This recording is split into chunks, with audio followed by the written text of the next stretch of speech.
ਉਹਨਾਂ ਨੂੰ ਬਾਜੀ ਨੇ ਕਿਹਾ ਵੀ ਮੈਂ ਨਿੱਕੀ ਹੁੰਦੀ ਤੋਂ ਤੁਹਾਡੇ ਗਾਣੇ ਸੁਣਦੀ। ਅੱਛਾ, ਹੁਣ ਅਸੀਂ ਤਾਂ ਇੱਕ ਵਾਰ ਘਬਰਾ ਗਏ, ਕਿਉਂਕਿ ਨਸੀਬੋ ਲਾਲ ਸਾਹਿਬਾ ਦੇ ਕੁਝ ਗਾਣੇ ਨੇ ਇਹ, ਕਿਉਂਕਿ ਵੀਲਾਗ ਸਾਡੀਆਂ ਭੈਣਾਂ ਵੀ ਵੇਖਦੀਆਂ ਹੋਣੀਆਂ ਨੇ, ਮਾਵਾਂ ਵੀ।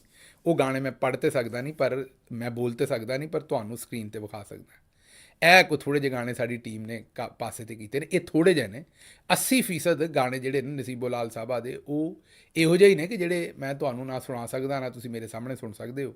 ਅਤੇ ਬਾਜੀ ਨੇ ਆਖਿਆ ਵੀ ਮੈਂ ਨਿੱਕੀ ਹੁੰਦੀ ਤੋਂ ਨਿੱਕੀ ਹੁੰਦੀ ਤੋਂ ਇਹੋ ਜਿਹੇ ਗਾਣੇ ਸੁਣਦੀ ਸੀ। ਬਾਜੀ, ਤੈਨੂੰ ਨਿੱਕੀ ਹੁੰਦਿਆਂ ਵੀ, ਮੇਰਾ ਮਤਲਬ ਹੈ ਕਿ ਇਹ ਤੈਨੂੰ ਕੌਣ ਸੁਣ ਦਿੰਦਾ ਸੀ ਇਹੋ ਜਿਹੇ ਗਾਣੇ? ਇਹ ਤਾਂ ਬੜੇ ਮਾਯੂਬ ਕਿਸਮ ਦੇ ਗਾਣੇ ਨੇ ਭੈਣ ਮੇਰੀ ਇਹ।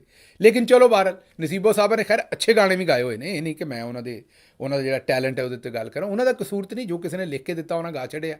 ਉਹਨਾਂ ਨੂੰ ਜ਼ਿਆਦਾ ਲਿਖ ਕੇ ਹੀ ਉਹੋ ਜਿਹੇ ਗਾਣੇ ਦਿੰਦੇ ਸਨ। ਅਤੇ ਉਹ ਹੁਣ ਖੈਰ ਮੁਖਤਸਰ ਇਹ ਹੈ ਕਿ ਉਹ ਹੁਣ ਮਤਲਬ ਮੈਂ ਮਾਯੂਬ ਜਿਹਾ ਨਾ, ਕੁੰਡੀ ਨਾ ਖੜਕਾ, ਅਤੇ ਪਤਾ ਨਹੀਂ ਕਿਹੜਾ ਕਿਹੜਾ ਗਾਣਾ ਜਿਹੜਾ ਉਹਨਾਂ ਨੂੰ ਮੈਂ ਕੀ ਗੱਲਾਂ ਤੁਹਾਡੇ ਨਾਲ ਉਹਨਾਂ ਗਾਣਿਆਂ 'ਤੇ ਕਰਾਂ। ਇਹ ਮੁੰਡੇ ਖੁੰਡੇ ਜਿਹੜੇ ਬੈਠੇ ਇਹਨਾਂ ਦੇ ਦੰਦ ਨਿਕਲਣ ਲੱਗ ਪਏ ਨੇ ਨਾਲ ਹੀ। ਪਰ ਤੁਸੀਂ ਜਿੰਨੇ ਮਰਜ਼ੀ ਦੰਦ ਕੱਢੋ, ਮੈਂ ਤਾਂ ਇਸ ਪਾਸੇ ਨਹੀਂ ਜਾਣਾ ਨਾ। ਬਜ਼ੁਰਗ ਵੀ ਬੈਠੇ ਨੇ, ਉਹਨਾਂ ਫਿਰ ਪੌਲਾ ਲਾ ਲੈਣਾ। ਅਤੇ ਇਸ ਲਈ ਮੈਂ ਇਹੋ ਜਿਹੀ ਗੱਲ ਕੋਈ ਨਹੀਂ ਕਰਨੀ ਜਿਹੜੀ ਮੈਨੂੰ ਉਹ ਬਾਅਦ ਦੇ ਵਿੱਚ ਆਖਣ ਵੀ ਬਈ ਮੁੰਡਾ ਇਹ ਠੀਕ ਨਹੀਂ। ਇਹ ਖਿਆਲ ਹੀ ਨਹੀਂ ਕਰਦਾ। ਟੱਬਰ ਇਕੱਠੇ ਬਹਿ ਕੇ ਵੀਲਾਗ ਵੇਖਣ ਡਏ ਹੁੰਦੇ ਨੇ ਪਿੰਡਾਂ ਦੇ ਵਿੱਚ, ਅਤੇ ਮੈਨੂੰ ਥੋੜ੍ਹਾ ਜਿਹਾ ਇਸ ਗੱਲ ਦਾ ਖਿਆਲ ਕਰਨਾ ਪੈਣਾ। ਖੈਰ ਬਾਜੀ ਨੇ ਜਿਹੜਾ ਸਭ ਤੋਂ ਵੱਡਾ ਜ਼ੁਲਮ ਉੱਥੇ ਕੀਤਾ, ਉਹ ਇਹ ਕੀਤਾ ਕਿ ਉਹਨਾਂ ਨੇ ਨਸੀਬੋ ਲਾਲ ਸਾਹਿਬਾ ਨੂੰ ਆਖਿਆ ਵੀ ਮੈਂ ਨਿੱਕੀ ਹੁੰਦੀ ਤੋਂ, ਬਚਪਨ ਤੋਂ ਮੈਂ ਤੁਹਾਡੇ ਗਾਣੇ ਸੁਣਦੀ ਆ ਰਹੀ।